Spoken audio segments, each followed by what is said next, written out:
Hi, welcome to On This Day in Tudor History with me, Claire Ridgway, and Madge the cat, who's just decided she's just going to sit in front of the camera. So hopefully she won't actually block me, but there you go. Okay, where am I taking you to today? Well, I'm taking you back to the reign of King Henry VIII. For on this day in Tudor history, the 22nd of February 1540, 24-year-old Marie de Guise, or Mary of Guise, Queen Consort of King James V of Scotland, was crowned Queen at Holyrood Abbey in Scotland. Her husband, the King, was the son of King James IV and Margaret Tudor, and Marie was the eldest daughter of Claude of Lorraine, Duke of Guise, and his wife Antoinette de Bourbon, and she was also the widow of Louis, Duc de Longueville. James had previously been married to Madeleine de Valois, but Madeleine had died shortly after arriving in Scotland in 1537. James was intent on another French wife and thought of Marie, but his widowed uncle, King Henry VIII, was also interested in taking Marie as bride. According to the French ambassador who asked the English king why he was interested in Marie, Henry VIII had explained that Marie was big in person and that he needed a big wife.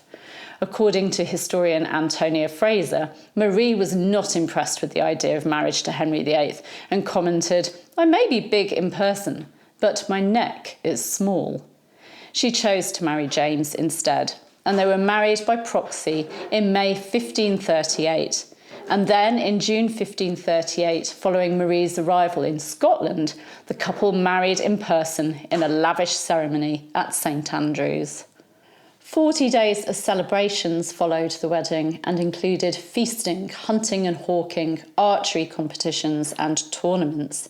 Marie entered Edinburgh as Queen on the 16th of November 1538. Following a pilgrimage to the shrine of St Adrian on the Isle of May in August 1539, a well-known place of pilgrimage for women having trouble conceiving, Marie became pregnant. Her husband, the King, began planning a fitting coronation for the mother of his child.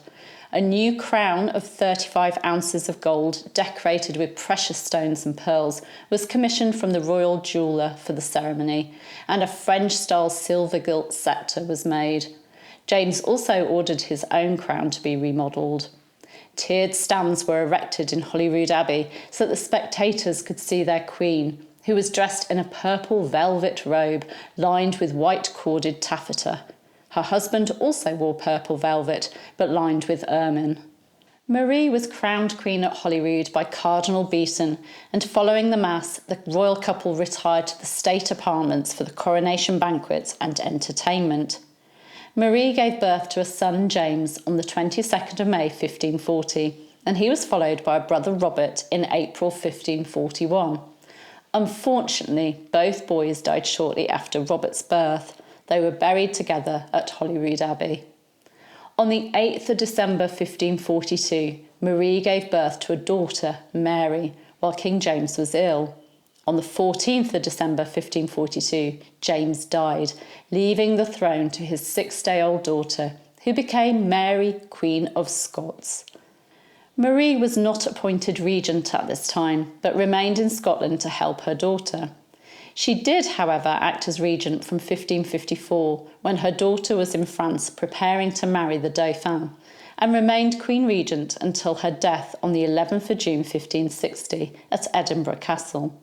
Her body lay in a lead coffin in the castle's St Margaret's Chapel until March 1561, when it was transported to France and buried in the convent of Saint-Pierre, Reims. She was given a funeral at Notre Dame in Paris.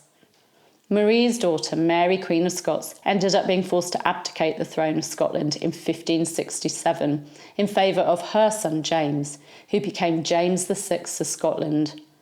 This boy, Marie's grandson, would of course become King James I of England following the death of Queen Elizabeth I in March 1603. Also on this day in Tudor history, the 22nd of February 1511, 52-day-old Henry, Duke of Cornwall, son of King Henry VIII and Catherine of Aragon, died. And you can find out more in last year's video. Thank you for joining me. You can subscribe by clicking round about there. You can hit the bell to be notified as these videos go live, which is on a daily basis. You can also give me a thumbs up, a like, and leave a comment. I really appreciate you following my work. Thank you. Bye-bye.